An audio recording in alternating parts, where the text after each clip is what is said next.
Live from New Delhi, you're watching DD India Newshour, India's voice to the world. I'm Ramesh Ramachandran. Coming up in the next hour, Prime Minister Modi inaugurates Meerut Metro and new railway line linking it with New Delhi.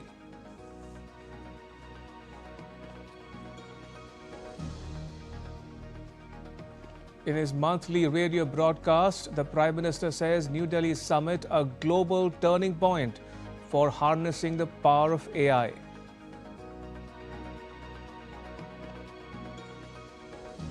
Dozens of civilians killed as Pakistan carries out cross-border strikes in Afghanistan.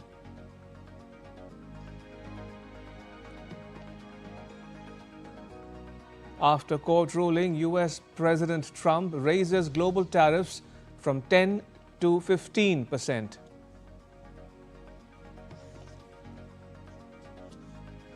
And the stage is set for blockbuster clash between India and South Africa at the T20 Cricket World Cup.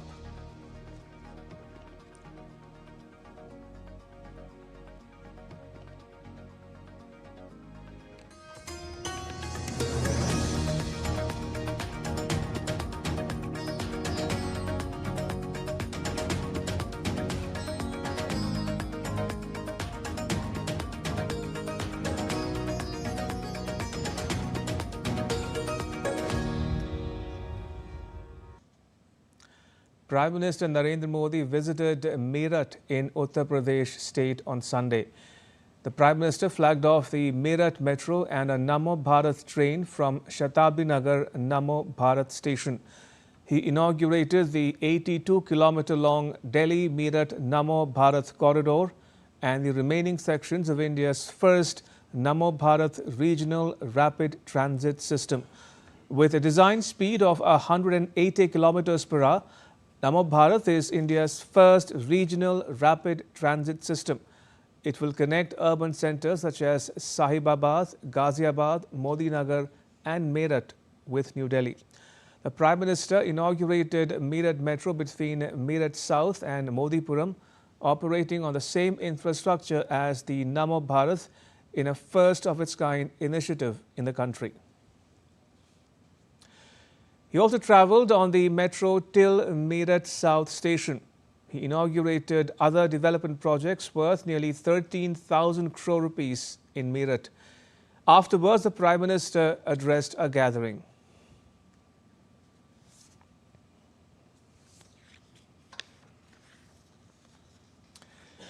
India is moving towards a significant and leading role in the field of AI, and its indelible mark was clearly visible in the latest episode of Prime Minister Modi's monthly radio broadcast called Mann Ki Baat. The Prime Minister called the AI Impact Summit a major achievement and a turning point in the country's journey towards becoming a developed nation.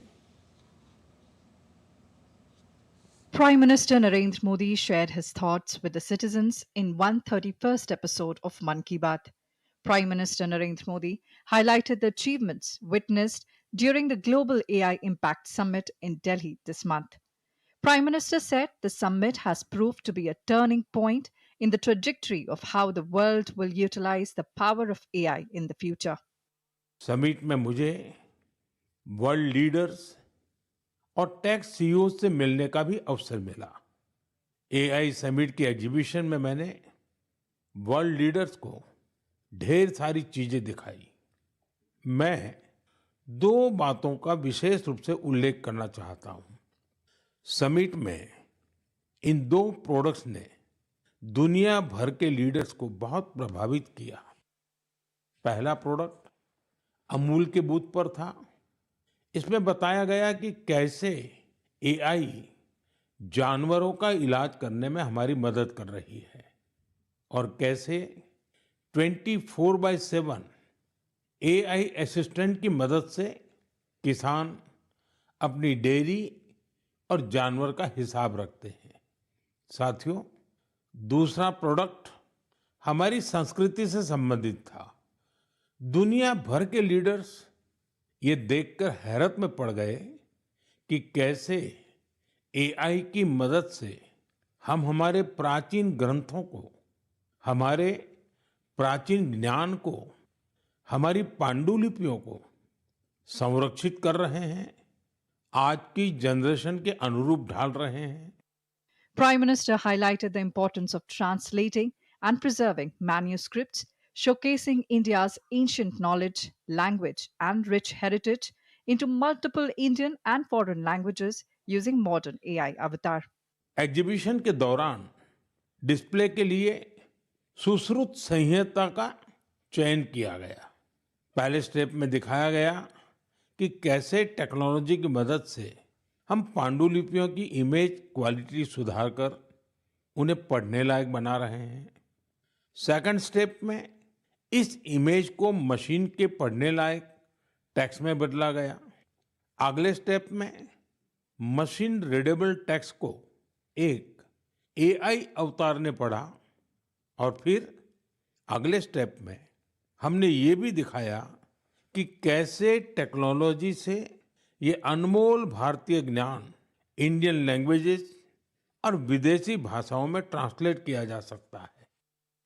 Prime Minister also hailed the enthusiasm of the youth during AI Summit.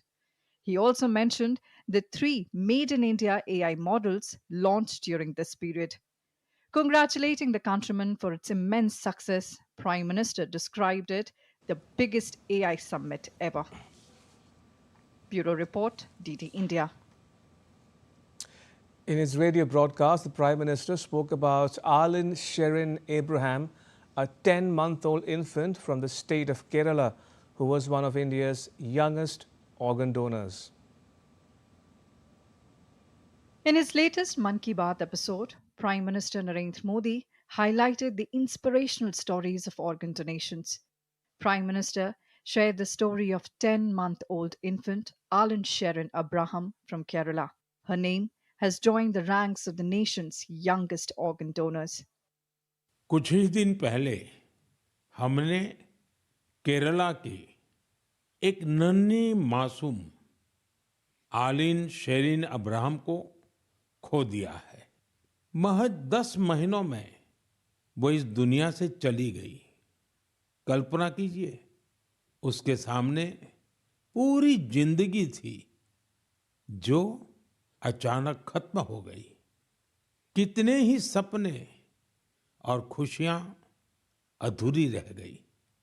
उसके parents जिस पीड़ा से गुजर रहे होंगे उसे शब्दों से व्यक्त नहीं किया जा सकता है। लेकिन इतने गहरे दर्द के बीच भी आलिन के पिता अरुण अब्राहम और मां शेरिन ने एक ऐसा फैसला लिया जिससे हर देशवासी का हृदय उनके प्रति सम्मान से भर गया है। उन्होंने आलिन के अंगदान का फैसला किया। आलिन शेरिन अब्राहम आज हमारे बीच नहीं है, लेकिन उसका नाम देश के कम उम्र की ऑर्गन डोनर्स में जुड़ गया है। Sharing several other inspiring examples, Prime Minister said that awareness about organ donation is growing recently in the country today. Prime Minister praised organ donors, saying that it helps those in need and also bolsters medical research in the country. Bureau Report, DD India. Prime Minister Modi also presented the changing face of agriculture. Calling farmers true devotees of the earth, he said that they are not just dependent on tradition, but are turning soil into gold through modern technology and value addition.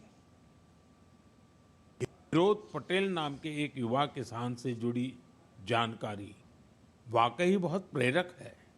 करीब 8 साल पहले तक वे अपने पिता शिवशंकर पटेल के साथ पारंपरिक ढंग से धान की खेती करते थे, लेकिन उन्होंने खेती को नए नजरिए से देखना शुरू किया।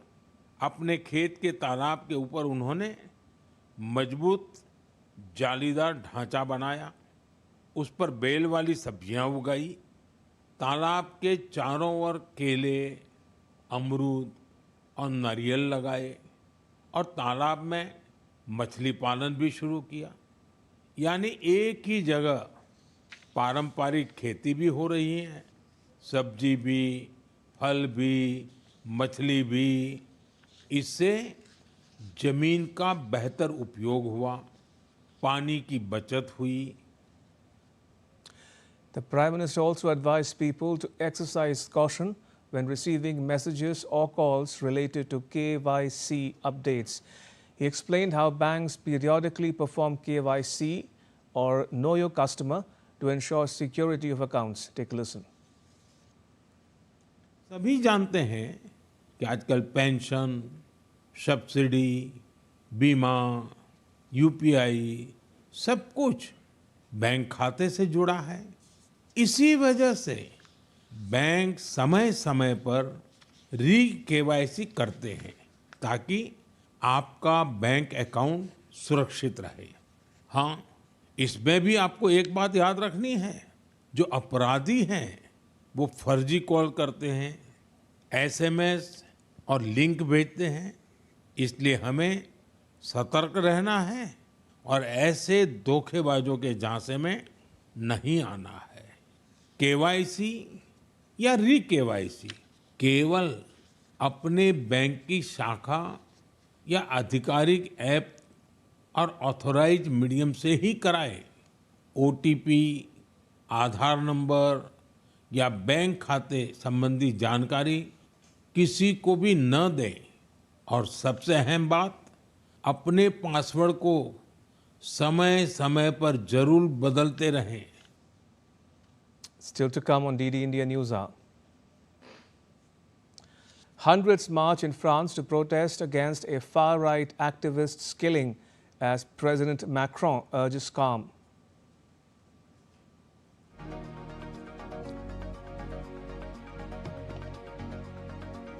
Demonstrators rally in the US capital ahead of the 4th anniversary of the Ukraine-Russia conflict. And a Philippine lawmaker calls out China in visit to disputed island.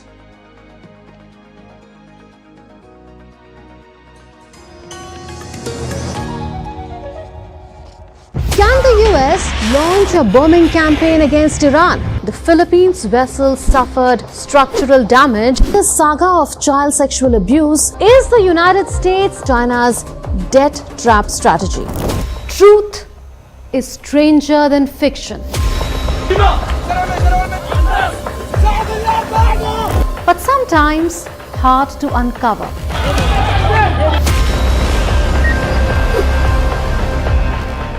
Trust us to tell the truth, unadulterated and pure, of every story that matters to you.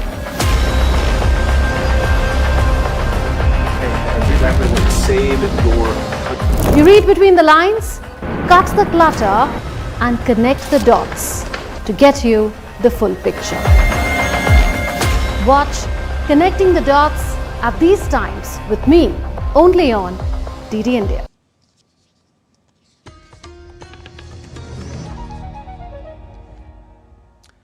Welcome back. You're watching DD India Newshour. I'm Ramesh Ramachandran. Pakistan launched strikes on militant targets in Afghanistan on Saturday in the aftermath of recent suicide bombing incidents in Pakistan.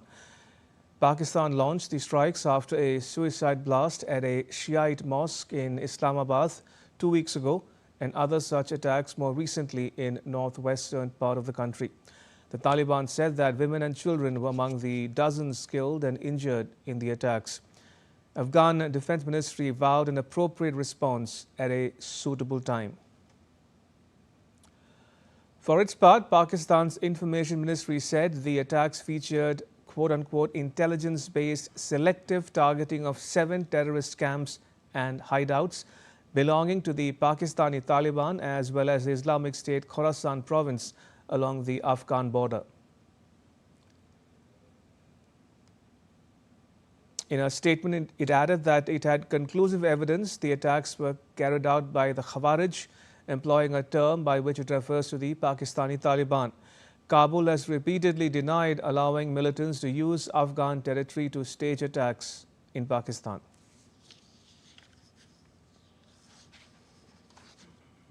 At midnight, Pakistani jet aircraft bombed the areas of Khogyani, Ghani Khel and Mishood districts. civilians were killed. In one house, there were 23 family members. 5 injured people were taken out by Mujahideen.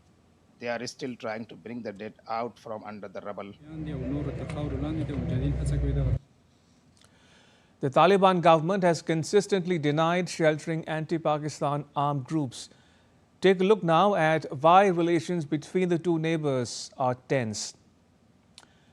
Relations between the neighboring countries have remained tense following the deadly clashes in October.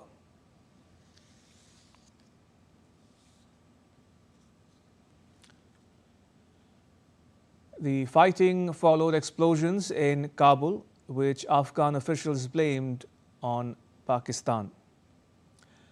A ceasefire mediated by Qatar on 19th October has largely held, but subsequent talks in Turkey's Istanbul failed to produce a formal agreement. Pakistan has accused the Taliban of allowing Afghan soil to be used to harbor militants. The relations between the two countries has sharply worsened with deadly border clashes in recent months. The Islamic State group had claimed responsibility for the mosque bombing, which killed at least 31 people and wounded more than 160 in the deadliest attack on Islamabad since the 2008 Marriott hotel bombing. Moving on, US President Trump will now raise temporary tariffs on almost all US imports from 10% to 15%, the maximum level allowed under US law after the country's top court struck down his previous tariff program as invalid. The new levies are grounded in a separate law known as Section 122 that allows tariffs up to 15% but requires lawmakers' approval to extend them after 150 days.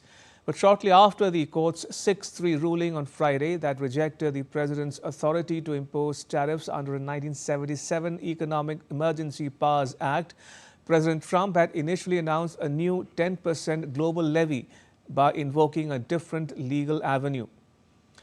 President Trump said that during the next few months, his government will determine and issue the new and legally permissible tariffs. But the ruling marked a major political setback in striking down President Trump's signature economic policy that has roiled the global trade order. The ruling was a stunning rebuke by the court, which has largely sided with the president since he returned to office. At the same time, President Trump launched an extraordinary personal attack on the conservative justices who had sided with the majority. Meanwhile, Germany's Chancellor Friedrich Merz will hold talks with European allies on a joint response to US tariffs ahead of his visit to Washington, D.C. to meet President Trump. While noting President Trump's additional tariff, Chancellor Merz said that he nevertheless expected German exporters to face fewer duties in the future and saw good news in the US top court's ruling. In Bangladesh, economists and business leaders have urged the government to reassess its recently signed trade agreement with the US after the country's top court verdict on tariffs. The debate over tariffs has intensified as to whether the tariffs imposed earlier were unlawful, casting uncertainty over the Bangladesh-US agreement on reciprocal trade signed on 9th February. Officials said that Dhaka plans to formally seek clarification from Washington, D.C. regarding the status of the deal. The agreement was already facing criticism because it was signed just days before the parliamentary election and committed Bangladesh to significant import obligations in exchange for a modest reduction in supplementary tariffs to 19%. Analysts argue that the concessions, including increased purchases of agricultural goods, liquefied natural gas and aircraft, may outweigh potential export gains. US President Trump said on Saturday that he was working with Louisiana State's Governor Jeff Landry to send a hospital boat to Greenland, a Danish territory that President Trump has said he wants to acquire. President Trump announced the plan on social media moments before hosting a dinner for governors of states ruled by the Republican Party at the White House. He said that working with the governor of Louisiana, Jeff Landry, the U.S. is going to send a hospital boat to Greenland to take care of the many people who are sick and not being taken care of there. Demonstrators rallied in Washington, D.C. ahead of the 4th anniversary of the Ukraine-Russia conflict on Saturday. Supporters of Ukraine gathered near the Lincoln Memorial at a rally featuring performers and speakers. After the rally, demonstrators marched to the residence of the Russian ambassador. 24th February will be the 4th anniversary of the conflict.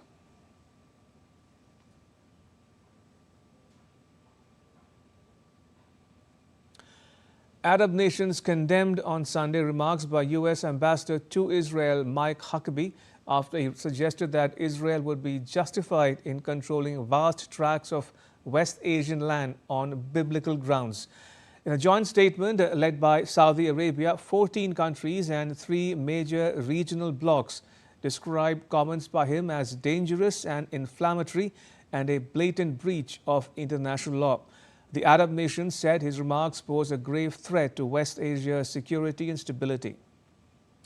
The joint statement refers to comments made by the U.S. envoy in an interview in which he said that Israel has a biblical right to claim control over the entire West Asia, or at least most of the region.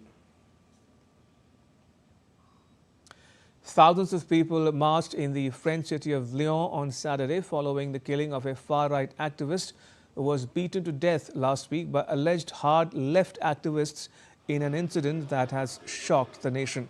7 people are under formal investigation for their alleged role in the murder.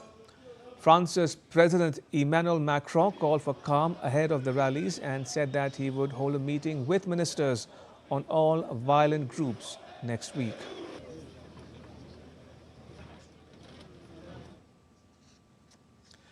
Campaigning for parliamentary election began in Hungary on Saturday ahead of the 12th April election. As the race kicked off, candidates across the country hit the streets to gather the 500 signatures needed to get on the ballot. Prime Minister Viktor Orban is facing the biggest challenge to his power since his Fidesz party came to power in a landslide victory in 2010. Centre-right Tisza held a 10-point lead over Orban's governing nationalist Fidesz party in polls published last week, though government-aligned pollsters show Fidesz ahead. Slovenia's opposition Democratic Party laid out its ambition to win next month's general election on Saturday. At a party congress, the leader of the Slovenian Democratic Party, Janez Janša, said the party would campaign on a platform focused on building and developing the country, describing it as the only strong and experienced alternative to the current leadership. Elections are set for 22nd of March following a call by President Nataša Pirc-Musar with a tight race anticipated. Since June 2022, the country has been led by a centre-left coalition under Prime Minister Robert Golob, comprising its Freedom Movement Party, the Social Democrats and the Left.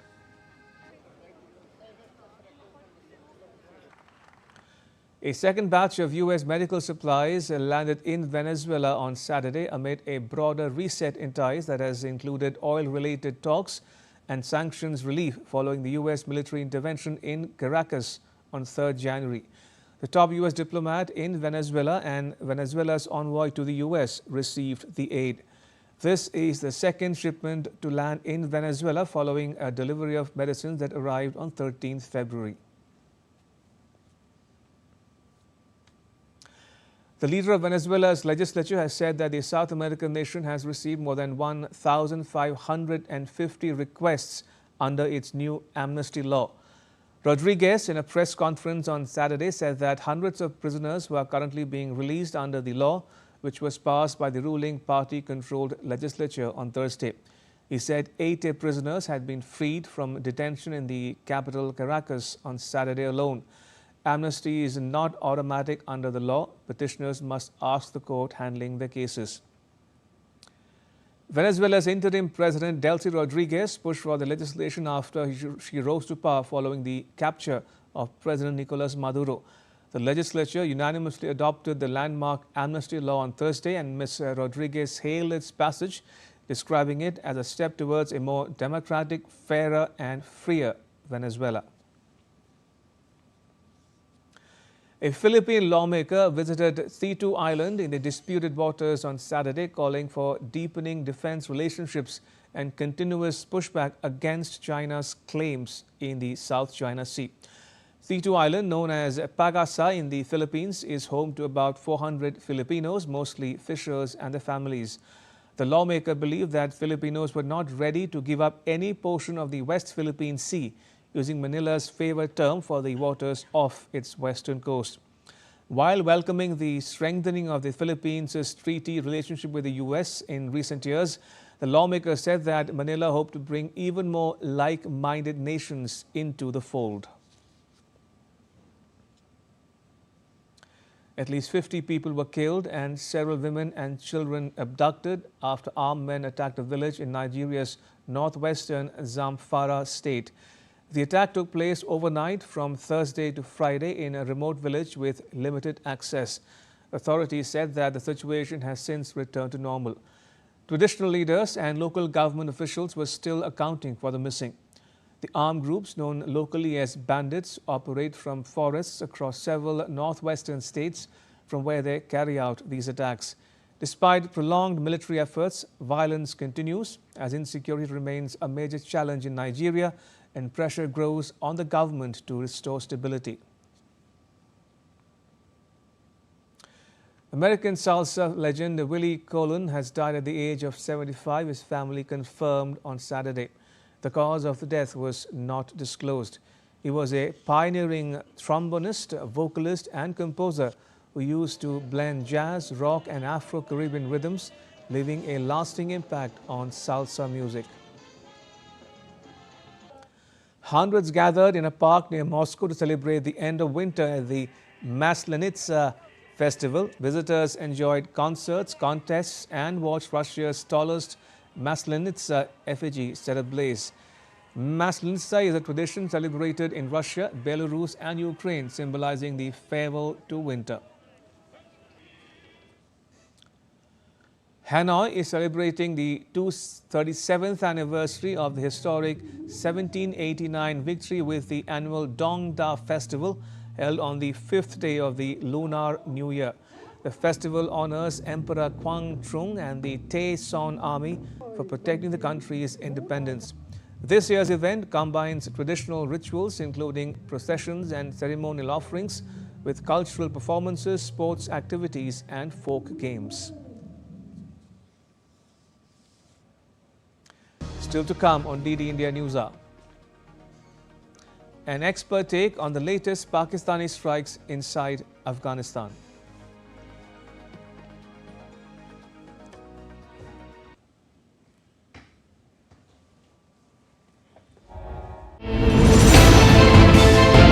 Geopolitics and trade deals.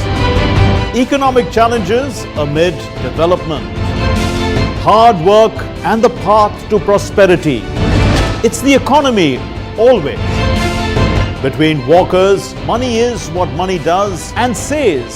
Supply creates its own demand. Between the bulls pulls and bears tears.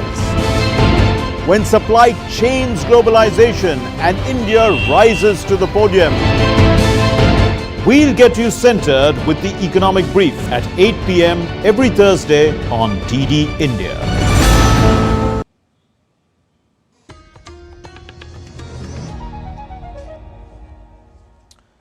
Welcome back. You're watching DD India Newshour. I'm Ramesh Ramachandran. A quick recap of the headlines. Prime Minister Modi inaugurates Meerut Metro and new railway line linking it with New Delhi. In his monthly radio broadcast, the Prime Minister says New Delhi summit a global turning point for harnessing the power of AI. Dozens of civilians killed as Pakistan carries out cross-border strikes in Afghanistan.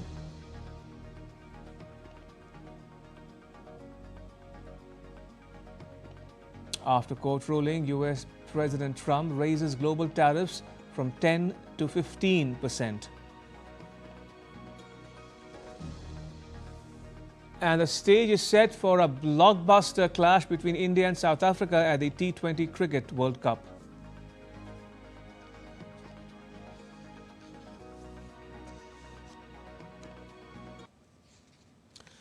All right, going back to the top story we're tracking here on DD India Newshour, the ongoing Pakistan-Afghanistan tensions. Joining us is Captain Alok Bansal. He is the director of India Foundation. Captain Bansal, welcome to DD India Newshour. To begin with, for the benefit of viewers, why is Pakistan targeting Afghanistan and why attack civilians? See, Pakistan is targeting Afghanistan because Pakistan is not able to tackle the terror attacks that are taking place inside it, which are primarily a result of policies followed by successive Pakistani administration, which have helped radicalize the population and has nurtured various radical outfits as vestigial organs of state policy. In fact, they were the arms of the state, and these organizations in due course have turned against them. And since they are not able to tackle them, they have to divert the attention somewhere. And so they are targeting Afghanistan, accusing them for recent suicide attacks that have taken place inside of Pakistan. And since they do not have proper intelligence or information, the attacks have invariably targeted civilian population. There is a madrasa which has been targeted. Women and children have been killed. And obviously, there is huge anger inside Afghanistan as far as these attacks are concerned. And talking broadly about the subject, Captain Bansal, what is the genesis of this dispute? I ask you this because Afghanistan, for one, does not recognize the Durand line. So is that also a factor in worsening relations between the two countries? So that aggravates the problem because Afghanistan doesn't like Durand line. It doesn't want any fences across the Afghan-Pakistan border. No Afghan government has actually sanctified Durand line. So the border itself is a question mark. But the present conflagration actually lies, the genesis of present conflagration is within the Pakistan's government policies. There has been an upsurge of attacks on Pakistani government forces, both in Balochistan as well as in Khyber Pakhtunkhwa. And Pakistan often accuses Afghan Taliban government of sheltering both the TTP, with which it is ideologically aligned, as well as Baloch liberation fighters who have probably taken shelters. So that is the accusation from Pakistan, and consequently, when they cannot deal with them on their own soils, they start targeting Afghans to divert the attention from their failures. Again, for the benefit of viewers joining us from around the world, Captain Bansal, how would you describe Pakistan-Taliban relations as they exist today? See, firstly, we need to understand when Taliban came into power, Pakistan was very euphoric because they had a tool with which they could control Afghanistan. And the Pakistan state policy for decades has been to have an administration in Kabul which they could control. Unfortunately, they have never been able to do so. The so-called strategic depth which Pakistan has been seeking in Afghanistan has never come true. And as a result, what has happened when Taliban came to power, it was DG ISI who was in Kabul and supervising the Taliban takeover, eliminating their enemies, etc. But having done that, the fact of the matter is that Taliban subscribes to a particular ideology, and Taliban have never made compromise with their ideologies. So any outfit which believes in their ideology has never been compromised by them. And Tehreek-e-Taliban Pakistan, in any case, believes in Amirul Mu'minin. They consider Amirul Mu'minin as the supreme leader. And as a result, Pakistan has seen that the TTP fighters who fought along with Taliban in Afghanistan after Afghanistan was won have returned back to Pakistan. And obviously, since they are ideologically aligned with Taliban, they get at least the moral support, if nothing more. But Pakistan accuses them of providing them safe havens and other support. And consequently, Pakistan, since it's not able to deal with TTP, accuses Taliban. And as a result, the relations between Pakistan and Taliban have been deteriorating considerably. Taliban's, Afghanistan's, most of the trade used to go through Pakistan, but that has gradually come down. In fact, now more and more goods to Afghanistan are going from Iran and other borders, whereas the trade that passes through Pakistan has been reducing. And taking a New Delhi-centric perspective on the developments, Captain Bansal, what are India's stakes really in regional security in that region? See, India has always wanted that there should be peace in this part because we have been wanting to access the Eurasian heartland through this. But Pakistan, since 65, has never allowed Indian goods to transit to Afghanistan or beyond through this route. Though Afghan goods were permitted to come till recently to India through Pakistan. So India's interest has always been in a friendly Afghanistan, which provides us access to Central Asia and other parts of the Eurasian heartland. We would definitely want a friendly Afghanistan. We have huge historical linkages with Afghan citizens. We would want the welfare of Afghan citizens. Having said that, the ideology of Taliban is, of course, a problematic issue which we need to understand. The Taliban is an ideological organization and it has never made compromises with that ideology.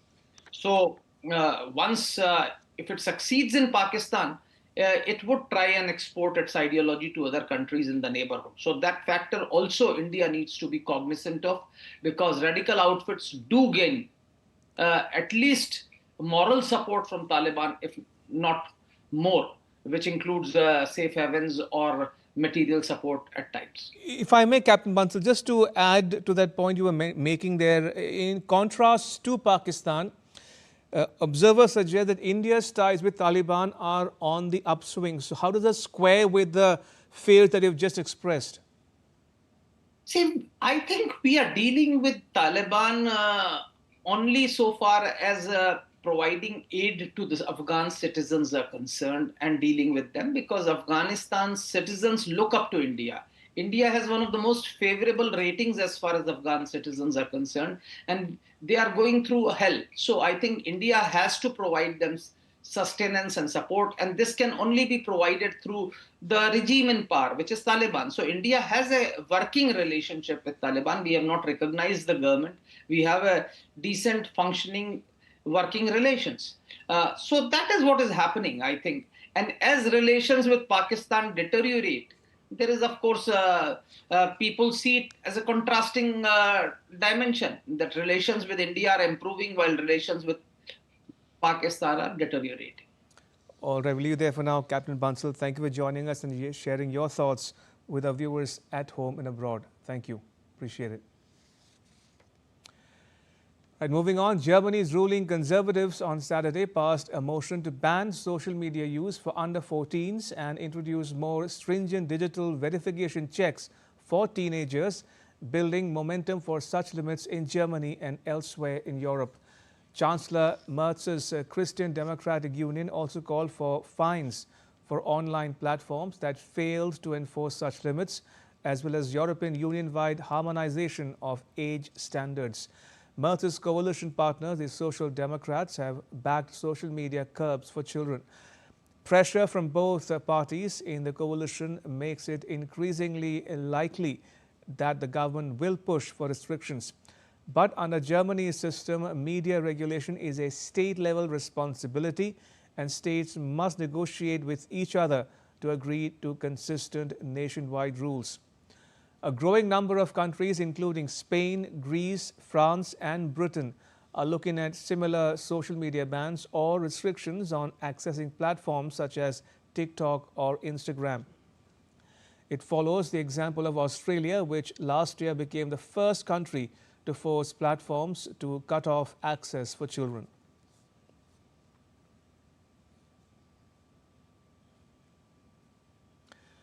President Draupadi Murmu received visiting Brazilian President Lula Inácio da Silva at the Rashtrapati Bhavan in New Delhi on Saturday. The president hosted a banquet in his honor. President Murmu thanked President Lula for his participation and valuable contribution to the AI Impact Summit. She congratulated him on the successful hosting of the BRICS and COP30 summits in Brazil last year. The president was happy to note that the India-Brazil strategic partnership continues to make steady progress in trade and investment, defense, oil and gas, biofuels, agriculture and livestock, healthcare and traditional medicine, space, science and technology, digital cooperation and cybersecurity. Underlining that Brazil is India's largest trading partner in Latin America, President Murmu said there is immense potential to expand and diversify the bilateral trade. She said that India is also keen to expand the preferential trade agreement with Mercosur. Mercosur is a Spanish acronym which translates to Southern Common Market. It's a South American trade bloc set up in 1991 to promote free trade and economic integration among Brazil, Argentina and some other countries on the continent.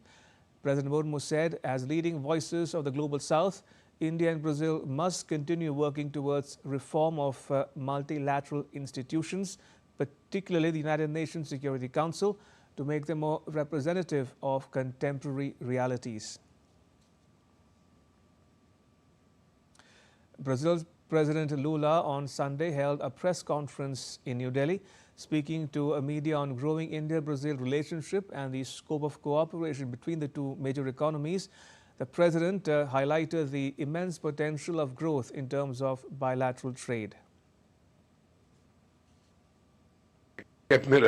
When I came here for the very first time, the trade between Brazil and India was only $2.4 billion. Now has come the time that it has reached 10 billion and a half, which is not yet much. Prime Minister Modi established for me that we have a target to reach $20 billion till the year 2030. I told Prime Minister Modi we'll reach 30 billion in our foreign trade till the year 2030. This is the challenge that we have to face. We'll reach $30 billion of trade because the economic potential of the two countries is very strong. Fresh snowfall in Jammu and Kashmir's Gulmarg brought excitement and cheer to tourists and locals alike. Visitors from across the country were seen celebrating the snowfall, capturing photographs and enjoying the winter magic. Tourists in Kashmir were treated to a fresh blanket of snow turned the meadows of Gulmarg into a white spectacle. Visitors to this famed location flocked to the slopes, with elders enjoying playful snowball fights and children building snowmen. Their moments of happiness were captured as photographs in the snow-clad landscape. It wasn't just the snow that impressed visitors. They also appreciated the local hospitality and services. यहाँ आने के बाद पता चला इधर के driver इधर सब कॉपरेट करने वाले गाइड्स भी अच्छे हैं और हर प्लेस यहाँ का खुला है सब लोग एंजॉय कर रहे हैं हनीमून कपल्स भी आए हैं फैमिली आई है मेरी जिंदगी में मेरे 45 प्लस हूँ मैं तो जिंदगी में वंडरफुल प्लेस मैंने देखी तो ये प्लेस किसी के साथ मिस ना हो लाइफ में एक बार हर एक ने करना चाहिए कश्मीर की Gulberg. Snowfall across the Kashmir Valley this season had been sporadic, affecting early winter tourism. But the latest spell of snow has brought life back to Gulmarg, with cable cars operating and tourists eager to enjoy the scenic beauty and winter activities again.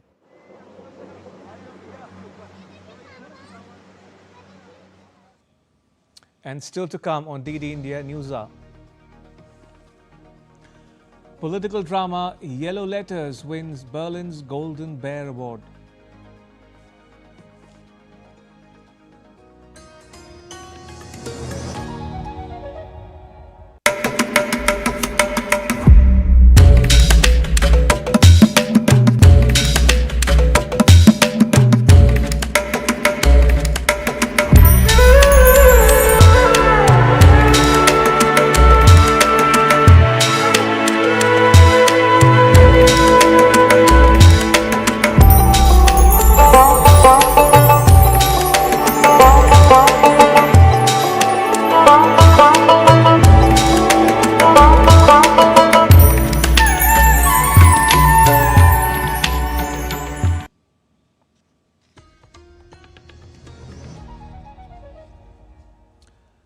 Welcome back. You're watching DD India Newshour. I'm Ramesh Ramachandran. Yellow Letters, directed by German filmmaker Ilker Katak, won the Berlin Film Festival's Golden Bear for Best Film. Katak's film tells the story of a Turkish director and his actor wife suddenly barred from working because of their political opinions. While set in Turkey, the film was shot in Germany, an artistic choice to make the point that threats to liberty are universal. The runner-up Silver Bear Grand Jury Prize went to Salvation by Emin Alper. Alper's film, inspired by a true story, shows the consequences of a feud over land between two clans in a remote mountain village. Other big award winners included German actor Sandra Hüller, who received the Silver Bear for Best Performance for her title role in Marcus Schleinzer's Rose.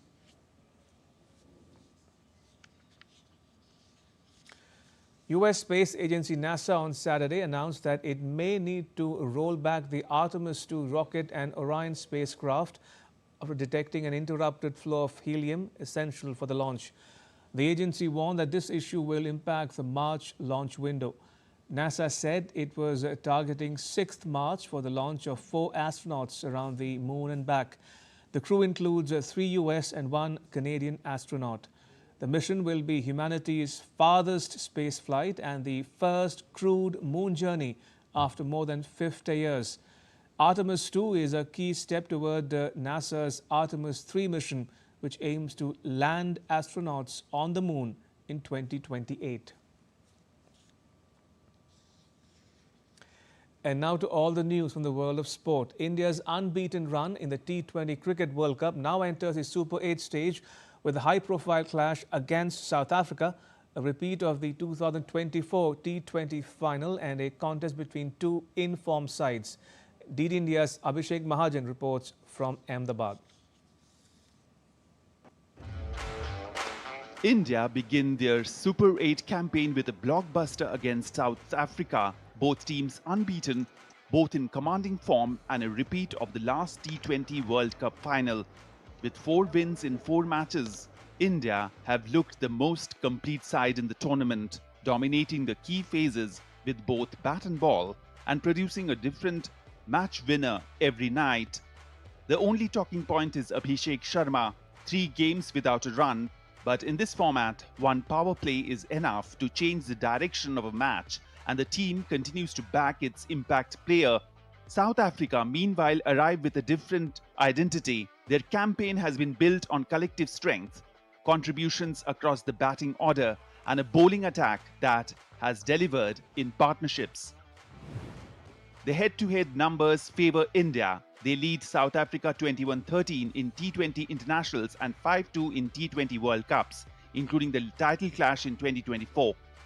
The venue adds another layer to the contest. In 12 T20 internationals at the Narendra Modi Stadium, teams batting first have won 7 times. The average first innings score is 173, and India's 234 for 4 against New Zealand remains the highest total at this venue.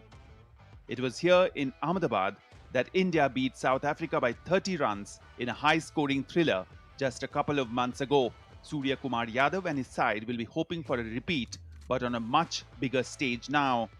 India's perfect run in T20 World Cup 2026 now faces its biggest test.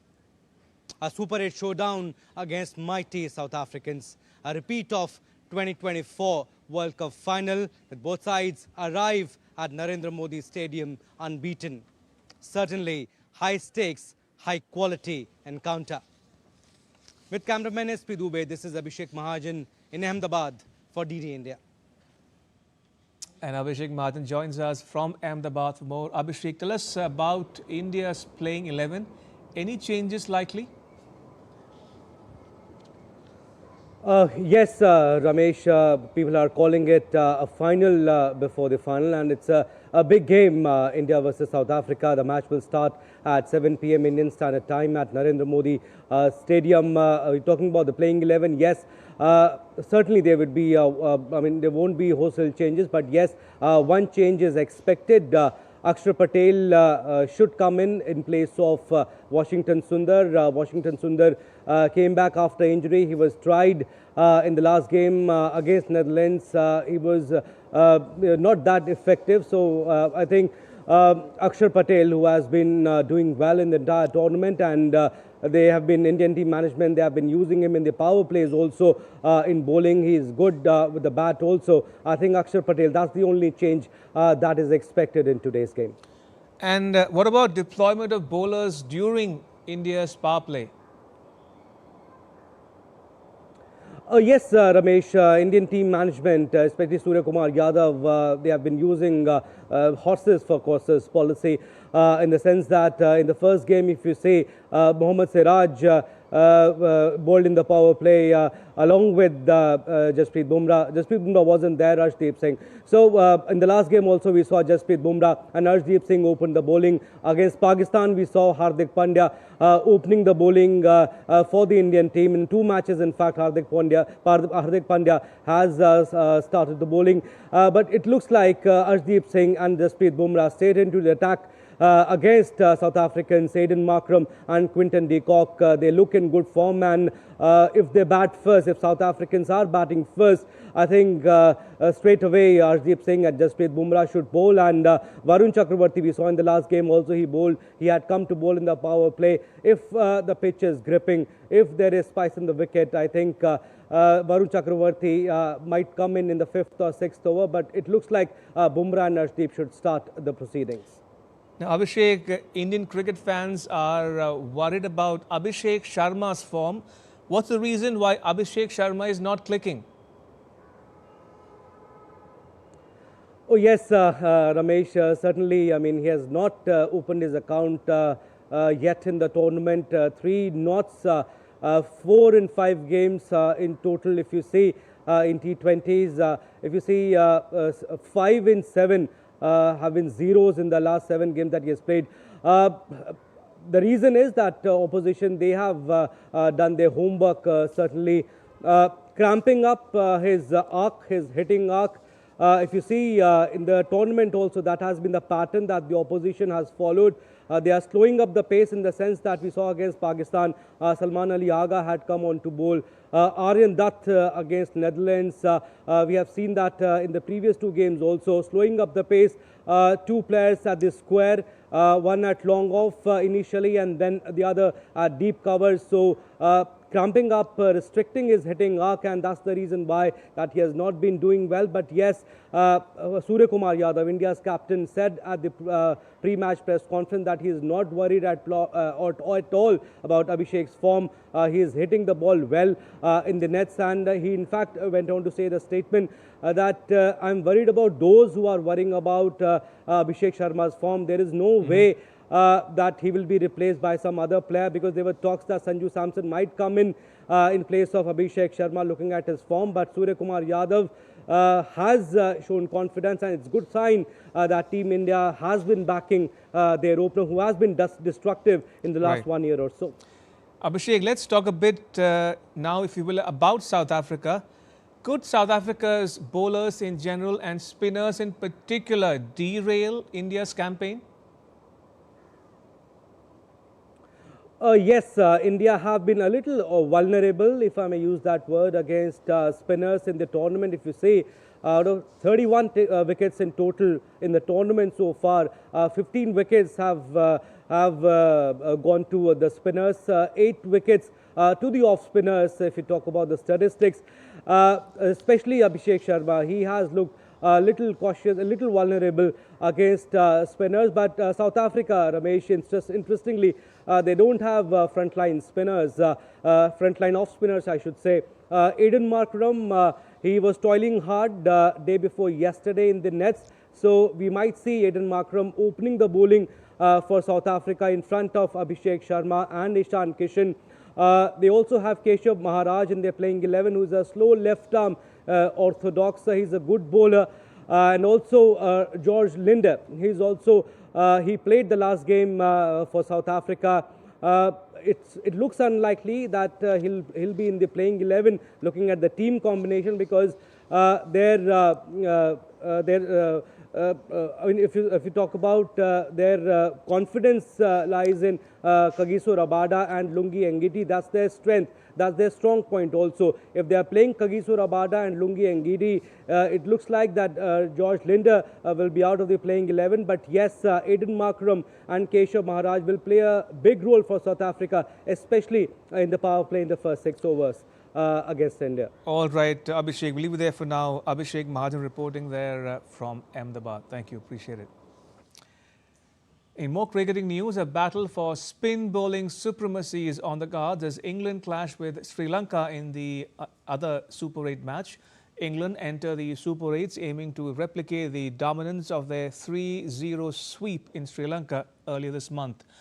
But English have looked vulnerable in their World Cup campaign so far, scraping through with 3 narrow wins and stumbling against the West Indies.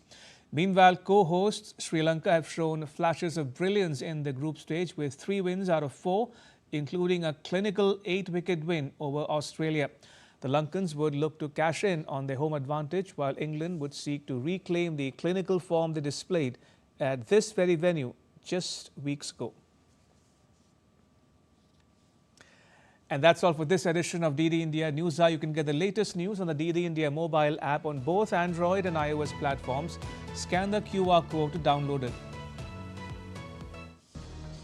And we'll be back with more news as it breaks. I'm Ramesh Ramachandran from all of us here in New Delhi. Thanks for watching DD India Newshour.